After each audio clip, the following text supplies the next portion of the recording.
My name is Ashley Brown. As the Education Associate for OHUG Headquarters, I would like to welcome you to today's webcast, Integrating PeopleSoft During Mergers and Acquisitions and Other Business Combinations. OHUG is pleased to add to our 2013 webcast programming with this informative and educational event. Today's presenter is Eric Nowak from Animato. You'll see here that we have a GoToWebinar tips slide. In order to click here, which is up top, to hide or display the control panel on your screen. We'll also be taking questions that you can submit throughout the discussion in the question and answer panel. You'll see on your control panel a little question box. If you press the plus sign, it'll drop that down. Feel free to please enter in any questions, and I'll be moderating a question and answer discussion, giving those questions to Eric at the end of his presentation. Eric Nowak is VP, Business Intelligence and Performance Management for Animato. He has worked as an IT consultant for over 20 years in ERP and business intelligence systems in various analytical and management roles. At Animato, he is primarily focused on leading business intelligence, process analysis, and performance management solutions. And with that, I'd like to hand it over to Eric. Thanks, Ashley. Thanks to everybody for joining the webinar today. Today I want to discuss integrating PeopleSoft during mergers and acquisitions and other business combinations. And the tail end of that, the other business combinations part, comes from the fact that we believe at least some of the techniques and the ideas I'll go over are applicable even for integrations between, say, subsidiaries within the same corporate entity. So first off, I want to touch on why this is an important subject and then describe the profile of Animato's M&A PeopleSoft integration experience. And we're then going to look at a few more characteristics describing what the typical M&A project looks like and the key elements of the project scope, including assessing the time to completion, key decisions that are specific for M&A, and also data conversion. Since the relationships are highly important in these types of transactions, as they are in many, I want to describe the typical set of relationships that are encountered and what we feel is the optimal situation. And finally, we'll end with reviewing 3 key integration requirements, and then I'll list out what we feel is necessary to create a repeatable process for successful M&A integration. Oftentimes, an acquiring company will continue on doing multiple acquisitions as time goes on.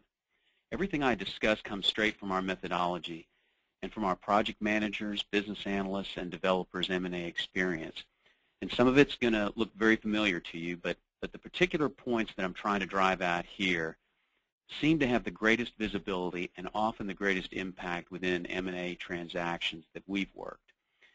It's going to be all around PeopleSoft. However, a lot of this content could easily apply to other M&A software integration situations.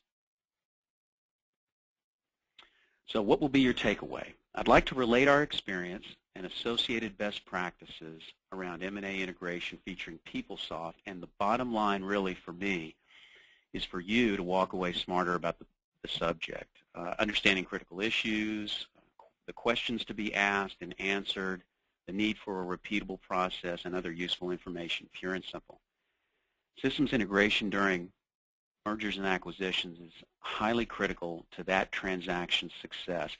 According to Pritchett LP, a respected and long-standing M&A professional services firm, there are really 4 key tasks for successful overall M&A integration.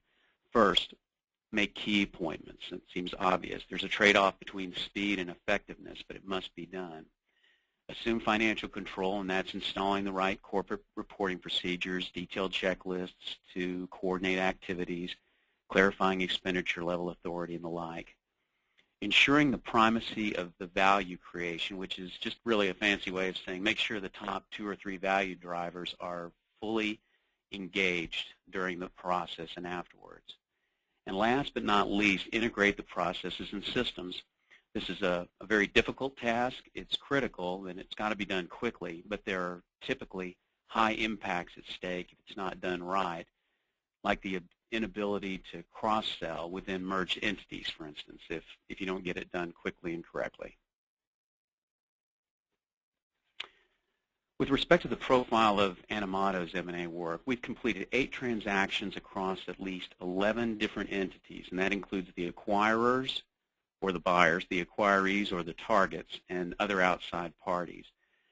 The acquirees have ranged from about 50 employees in size to around 1,000.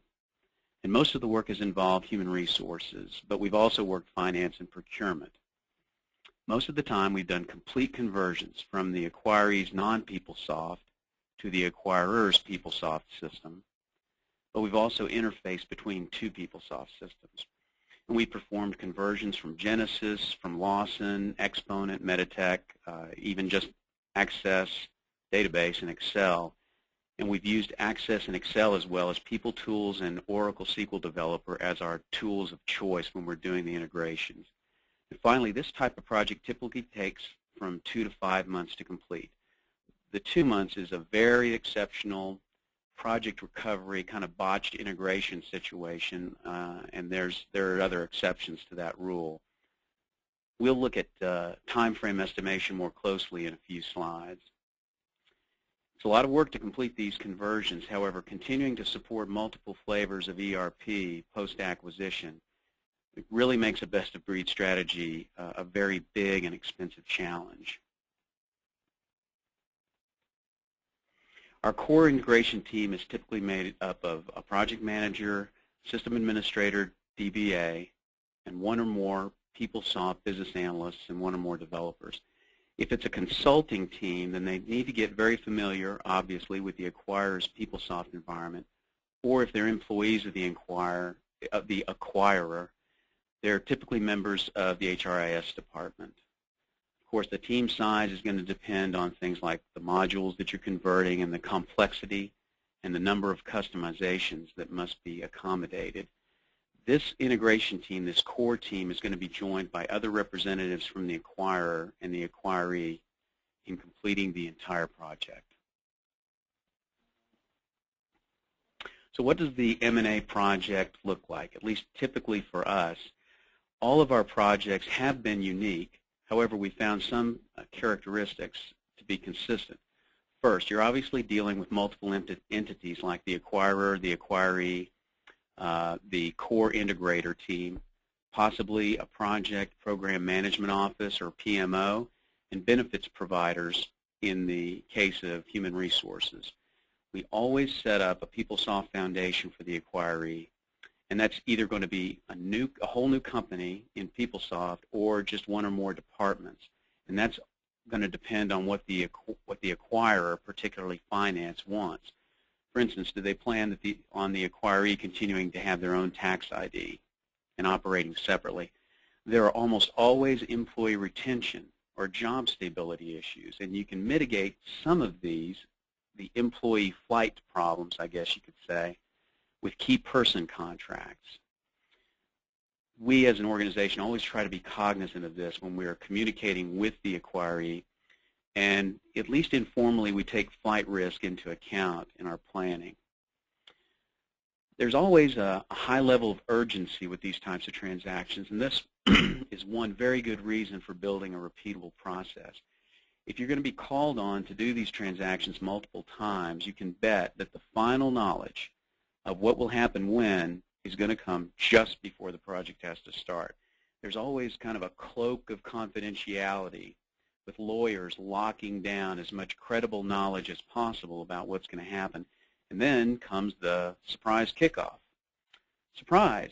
You have to get started integrating a new entity yesterday. So of course this is going to mean minimal assessment and minimal time to complete negotiation time. There may be an outside project or program management office assigned to manage the overall integration program. And this will almost always increase the complexity of the interactions. So you should always factor in increased communication needs and count on longer activity approval times. The chances of uncontrolled changes increases given you're dealing with at least 2 entities, usually running 24/7 operations. When I'm talking about uncontrolled changes, I mean the situations where the acquirer and the acquiree, sub-teams, and end users or whomever just don't exactly play nice, and they don't follow the supposedly agreed to data management and processing rules. Some level of risk reserves in your planning should probably be set aside to accommodate these inevitable situations. You're also going to have obviously controlled changes like code freezes, the cutover process itself, and parallel data entry, and those are going to need additional project planning time. Regarding cutover, we see either a big bang approach where all of the functionality is put online within the same day or a very small set of days, or a phased approach with the main functionality converted over first and then followed up with support functionality. Now we'll take a deeper dive into the additional project scope characteristics. The next 3 slides outline the planning and execution process groups for an M&A integration project. There's going to be a lot of similarities with a standard PeopleSoft conversion. However, I'll point out any specifics that have to do with M&A transactions. Regardless of the approach, the process is normally the same. It's a plan and execute process. These 3 first planning tasks are set up change control, establish the team, and scope the project. Establishing that standard change control is confirming the conversion tools, the documentation templates, which you should already have in place, and a separate PeopleSoft environment where a lot of the work is going to take place. Next, the integration team is joined by other sub-teams from the acquirer and the acquiree entities.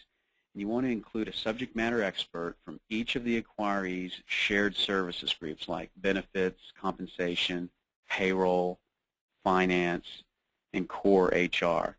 These are the stakeholders that are going to be relied on to test, validate, and sign off on the tasks.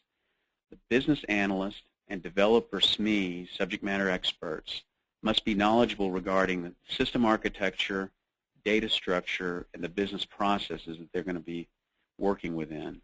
At this point, you're determining the initial sub-teams, but those are going to be confirmed later. But it doesn't hurt to find out as much as possible, especially about their level of skills, and I'll speak to that later on in the presentation. With the tools and team identified, you need to start scoping right away. And we begin with a generic project plan we've used for M&A transactions. So as soon as possible, we're also requesting a list of all relevant custom reports, interfaces, and business process documentation from the acquiree. We're doing this even before the kickoff meetings. We hold a first kickoff with the acquirers, SMEs, to give us a chance to cover requirements from a systems perspective before we are then going to meet with the acquiree SMEs and go over high-level data requirements. We're going to define what everyone's roles and responsibilities will be, and also ask for a full list of active employees from the acquiree's legacy system. We need their full name and social security number. The first meeting is really more to set the rules of engagement, and then that second meeting is to review those plans and confirm that everyone agrees to them. Key deliverables from the kickoff meetings are an initial timeline that's going to be agreed to by all sub-teams, and the names of the SMEs that we've confirmed to help with data preparation, testing, and other needs. After the kickoff meeting, it's time to move into executing the plan. And we first schedule data mapping sessions with the SMEs that we discovered and confirmed during the kickoff meetings. At that time, we give them a list of all the required data to map known at this point. It's important to also confirm who will provide the data that has been jointly mapped. Someone should check for employees that have worked for the acquirer before, or that might also possibly still be listed as current and active employees.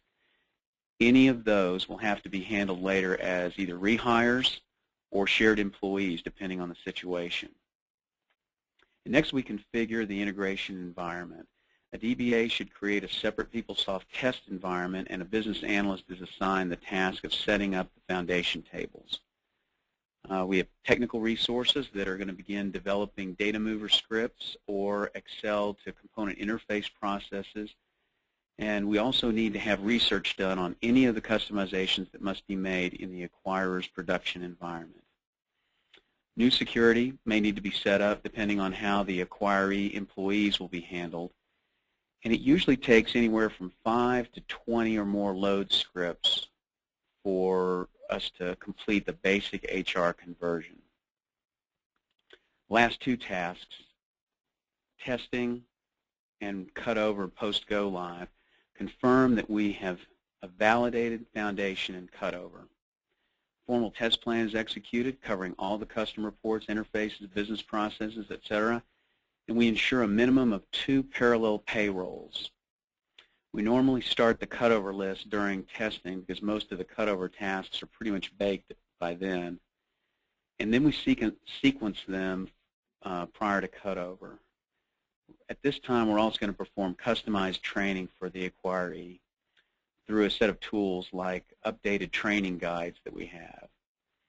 Those are going to contain benefit enrollment information if it's necessary, 401k retirement handling for acquirees, etc. And it depends obviously on each specific M&A situation what we decide to go with.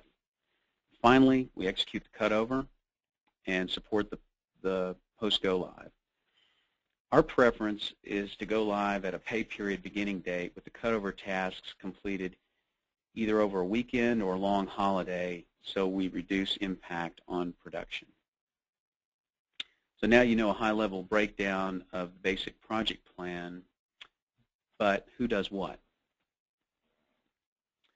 For us, the breakdown of work typically that we adhere to is shown on this slide.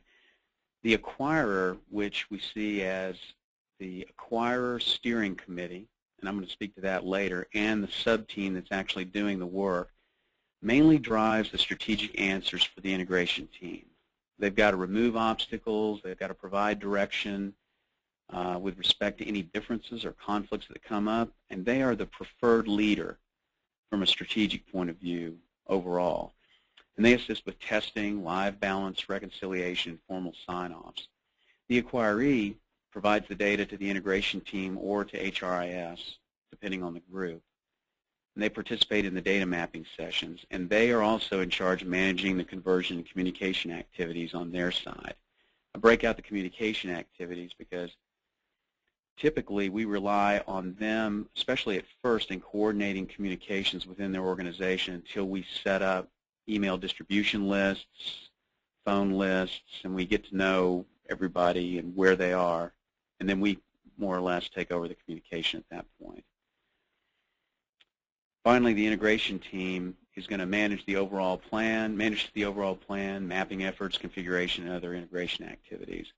And when all is said and done, the time breakout for this is typically split about 70% functional business analyst time and versus 30% developer and some additional system administration. So that's what to do and who will do it. So how long would this typically take? Next, I want to go over 3 key project scope elements. These are related with beginning, I want to go over 3 key project scope elements, and I want to begin with project duration estimation. Duration estimation depends on many factors, but from our experience, the number of modules and the customizations are usually the greatest determinants. And on this slide, we're describing recommended durations based on the scope of the M&A project, given that we're converting basic HR functionality, and that would include benefits, compensation, and payroll. Our M&A integrations, like I said, have typically taken 2 to 5 months. An exceptionally short time frame includes configuring a new company, retrofitting key interfaces and reports, and then hiring in the new employees at a later date. So that's the 2-month object on the left-hand side. For instance, those employees would be just keyed in later during daily operations. It's usually a smaller group. If you upload more employees or you manually enter them with their supporting current information, we found the integration can take anywhere from 3 to 6 months to complete. And finally, any credible conversion of large amounts of employee history can easily push the timeline longer than 6 months. And note that, as you can see, these are rough estimates, and other factors can easily alter these time frames. This is just kind of a rule of thumb on estimating project duration.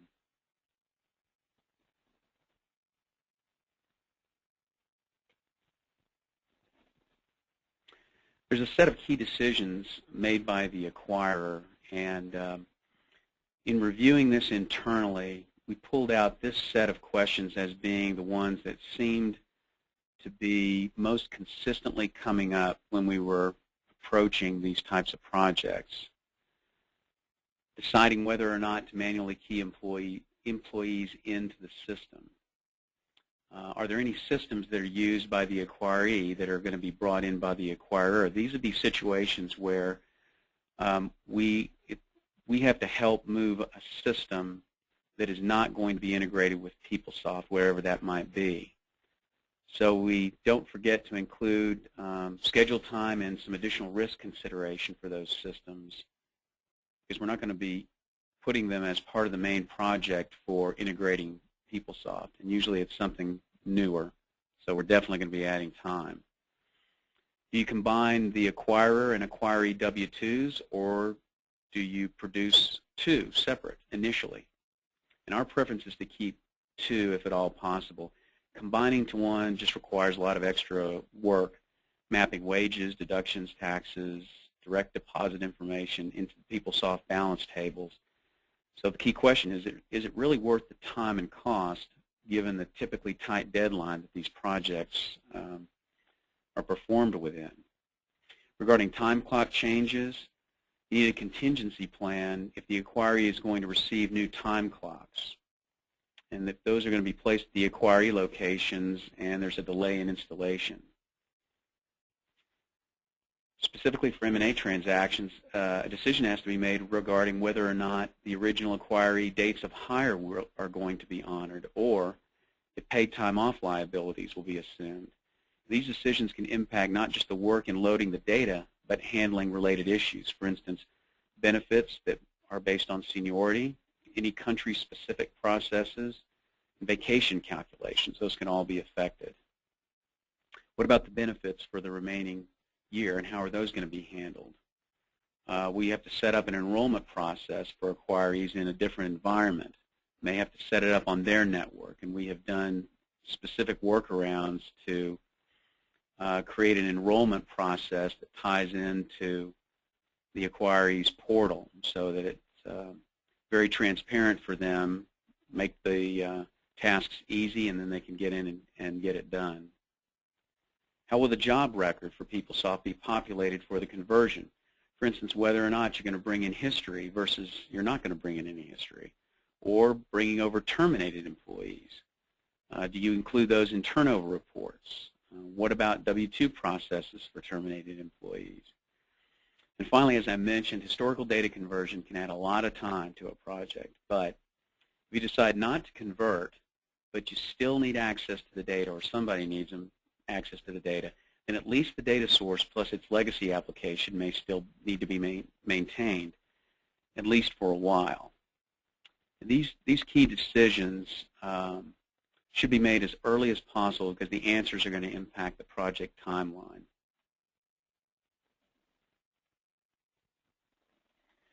Regarding data conversion, we've typically converted data from legacy systems through flat files or Excel spreadsheets. And our developers use Excel to PeopleSoft's component interface and data mover scripts to load information into PeopleSoft. But we've asked ourselves, how can we be more efficient and effective at this process? And of course, one way is to reduce the high number of manual tasks necessary to map and validate the data points. So if you're always having to do a remap and validate data points for different environments, it's just going to take a whole lot of time. So we've looked at the PeopleSoft transformation framework to create an application to speed up the process of converting data more quickly and consistently. We're setting up to automatically transform raw data into the correct format through a web service or a database connection. And we feel this is most beneficial for any acquirer that plans on doing multiple M&A transactions or for large sets of employees because of the automated nature of the process. Briefly, this graphic is displaying the two methods for data conversion into PeopleSoft. Up on the top, you can see our typical approach to data conversions using Excel to component interface. And below, the flow using the data conversion tool I mentioned. With that tool, we can take data from Excel, a web service, or a legacy database and transform and load directly into component interface. And the new process being automated should significantly be faster and allow for more data validation time and reduced errors.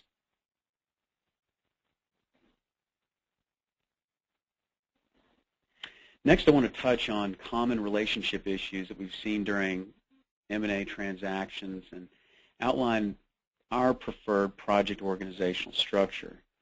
So here are the 5 most common organizational issues that we've seen and discussed internally on a consistent basis. First, the acquiree staff insecurity from additional M&A project work plus a sometimes unsure future that I mentioned earlier. We can typically see slowed activity and possibly unexpected employee flight, like I mentioned. So we have to remain pretty flexible. For example, during one of our conversions, direct requests to the acquiree staff were just delayed over and over and over again until we kind of went up the management chain on the acquirer side and then across at the top higher levels and then back down through the management chain on the acquiree side to get things done. And you'd expect this would be slower, but it was actually much faster. Also, we do what we can to mitigate that the acquiree staff insecurity that I talked about by being considerate of their situation and being optimistic about their ability to provide superior service through quality software. They're going to be using PeopleSoft, and also emphasize to them that they're going to be learning new application skills along the way. So this is really an opportunity for them to grow their skill level. I mentioned the limited time to convert, and that's got its own effect on any team dynamics. We also typically face a limit on dedicated resources. We typically don't get more full-time resources assigned to these projects, and that obviously results in the acquiree's limited focus and attention. So we only have so many folks to work with and a lot to get done. The best that we can do in these cases, we feel like, is to ensure we've applied a role matrix and communications plan. And those things should clearly explain what everyone needs to do. We also try to communicate how much time each function is expected to devote to the project. And also, through the communications plan, who they need to talk to for any questions. Scope creep is common to many projects, and it's particularly acute in an M&A integration as the acquirer and acquiree have their regular jobs in addition to the integration tasks. There's some job insecurity in the limited time.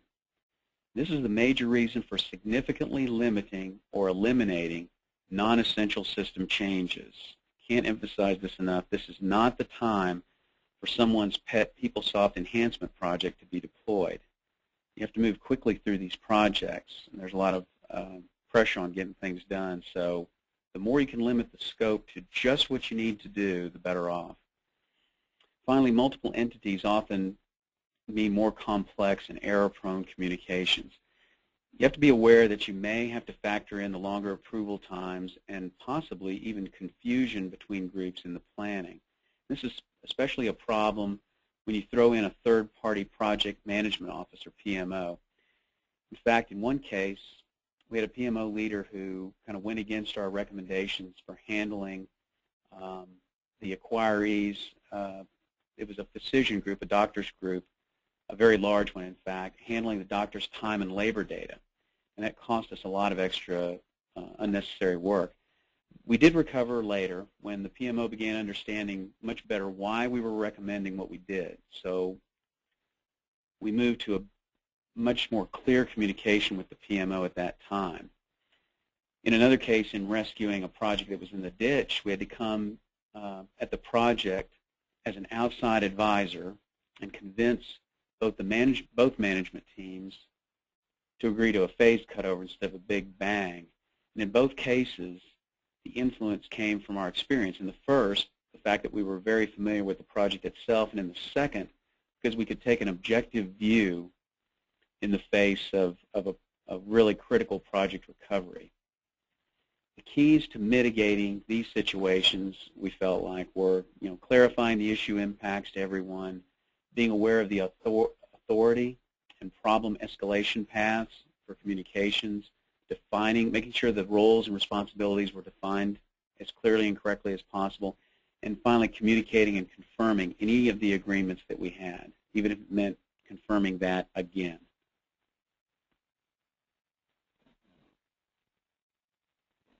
In dealing with issues like those, we've determined a preferred overall team structure, and I wanted to point out also 2 key integration team preferences we felt were very important.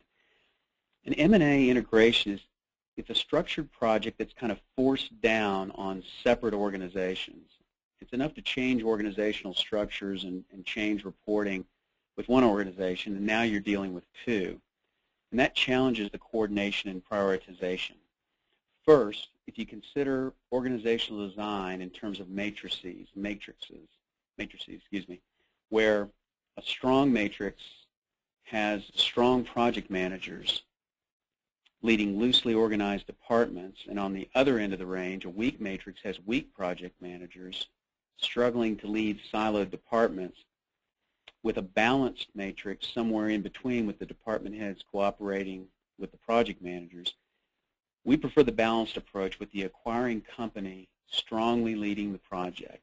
This may sound obvious, but too much ongoing negotiation and discussion and lack of authority structure can really throw a project into trouble. I'm not saying that you need to not communicate as many points as necessary during the project, but that rule by large committee is just not exactly the way to go in this case, and a strong acquirer steering committee is. We feel that the acquirer's got to step up and exert authority as the final decision maker, else the project can start to go off track. So looking at the structure of the committee, we feel like a single final decision maker within the committee with assigned responsibilities for participants, and then having that committee contain 1 or 2 executive members should provide the high-level leadership and drive that the project needs. The committee has to drive answers, remove obstacles, and provide direction. Having the executive member or members gives upper-level management more insight into the conditions kind of on the ground during a project and helps them make better decisions, even pre-acquisition. It's like the representative at the executive level that has seen this before as it's progressed, and therefore if another merger and acquisition opportunity comes up, you've got somebody who understands more about the process and can help make pre-acquisition decisions for the whole project. Collaboration with executive management and empowerment of the single group, both of those really translate into faster project progress. And that steering committee has to demonstrate strength and decisiveness. Their authority is going to come from power over multiple organizations on both sides of the deal, and their decisiveness needs to come from their accountability. Failure is on the line for them if something were to go wrong. They need clear communications with all parties they're talking to, and they just need to know how to be decisive. With respect to the integration team preferences, I wanted to note 2 points here. First, the team should have as much on-site presence and access to the acquiree location as possible. We also think it's important to mix business analysts and developers in our meetings. Typically, you always think, well, I'm only going to pull the folks that absolutely need to be in a meeting. because I don't want to waste anybody's time. However, given the tight deadline, multiple entities, the fact that there's a new organization that's being tied in, they're likely to be a little unfocused, we suggest it's better to err on the side of having both functional and technical side available at most every meeting.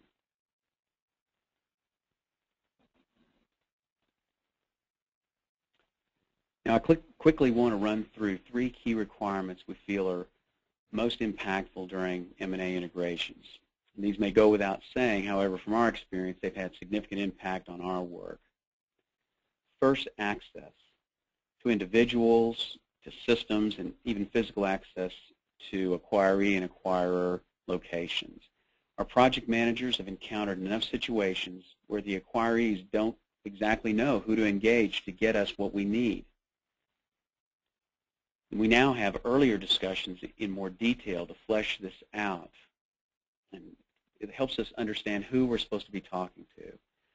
We've had to work without acquiree network access, which limits our ability to answer our own data questions. So when we're in those situations, as early as possible, it's important to decide the non-network access protocols and processes like email distribution lists, and if there's an FTP process for transferring data, do it as early as possible in the project. I mentioned that uncontrolled changes can occur throughout the integration, and when you're moving the acquiree's employee population, acquirees can break data movement and handling rules. So you have to have a disciplined change management process. For instance, we've set up special business units in PeopleSoft to isolate acquiree employees for special handling, dealing with pay codes and other things. And that's a good practice. It's worked for us. But unfortunately, not all team members sometimes are updating employees in those business units the same ways. So we have to be real careful about access.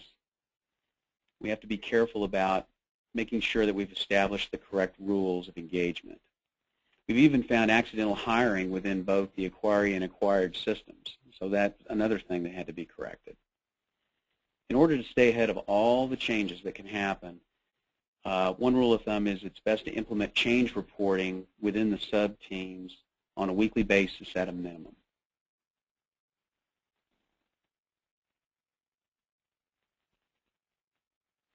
Finally, we found one of our highest risk areas with the highest impact is tapping the necessary expertise we need in the shared services groups and particularly in HRIS.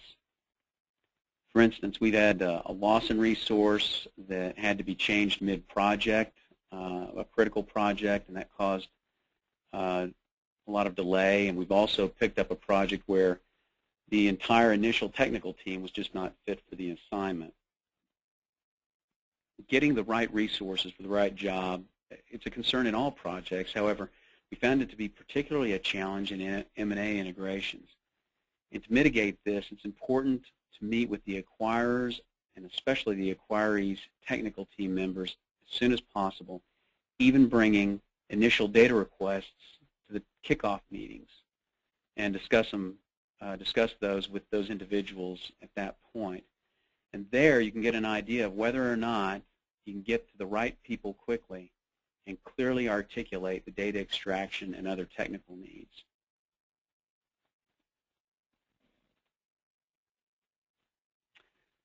So clearly there's a lot to manage during a PeopleSoft integration during an M&A transaction. So if you're faced with the likelihood of doing this periodically, a repeatable process is going to make things a lot easier. Why should you reinvent the wheel? So here are the project components we felt are most important for a repeatable process. Regarding the team, I mentioned an empowered acquirer steering committee that can help the integration team clear away barriers, speed decisions, and drive progress.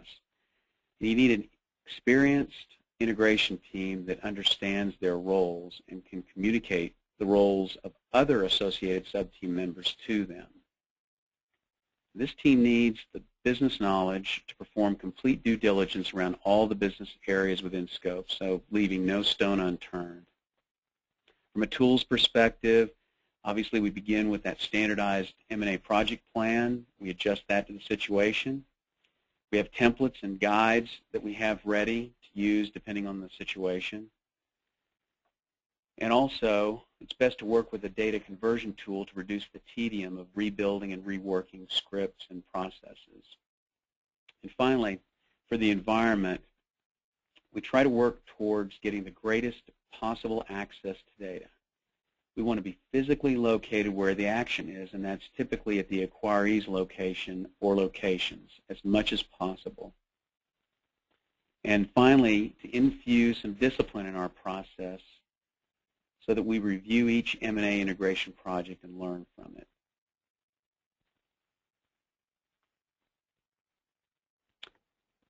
And with that, that's all I have as far as the presentation content. So if you have any questions. Wonderful. Thank you, Eric. Before we move into the Q&A quite yet, I would like to remind our attendees that this presentation is available or will be available in the next few days on OHUG's website. And to submit a question if you haven't already, please just go ahead and open up that question box, type in your question, and hit enter, and I'd be happy to relay that to Eric.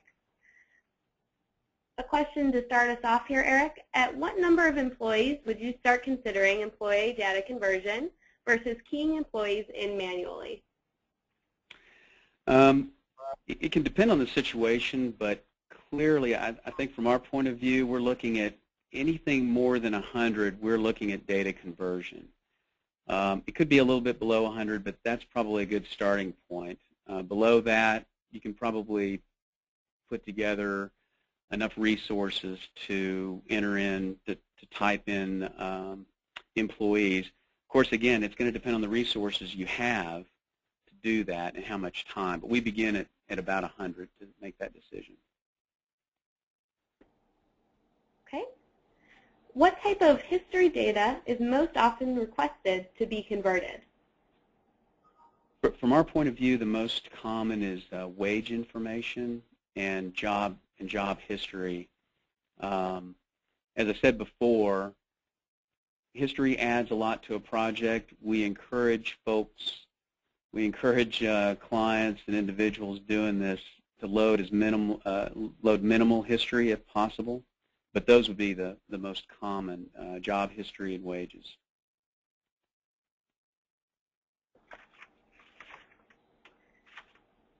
What was the heuristic you said about the number of times to do data conversions before cutover? The number of times to do the data conversion, we run two payrolls. We run 2 payrolls at cutover, and we would run probably at least 2 conversions, 2 passes prior to cutover.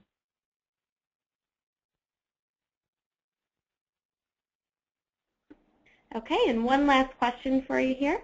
Have any M&A transactions taken longer than 5 to 6 months, and was it mostly caused by history loading? Yes.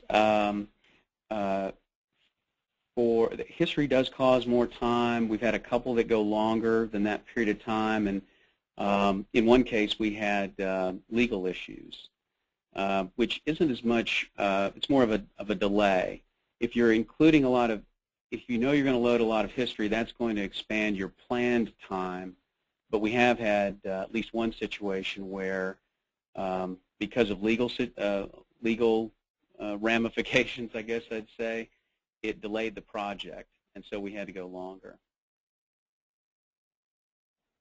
And we did have another question come in. How have they typically handled an acquired company with multiple geographical locations, meaning multiple countries?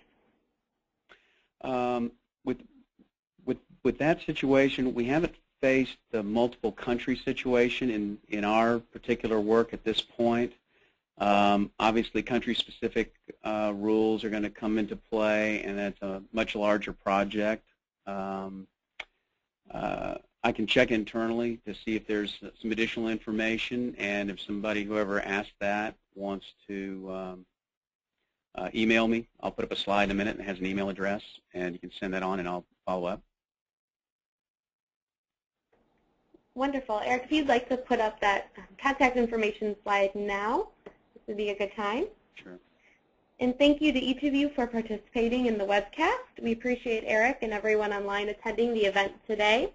As you go to close your browser, you will see an evaluation. We really appreciate your feedback to help us better and best serve you. So please be sure to complete the evaluation for today's event.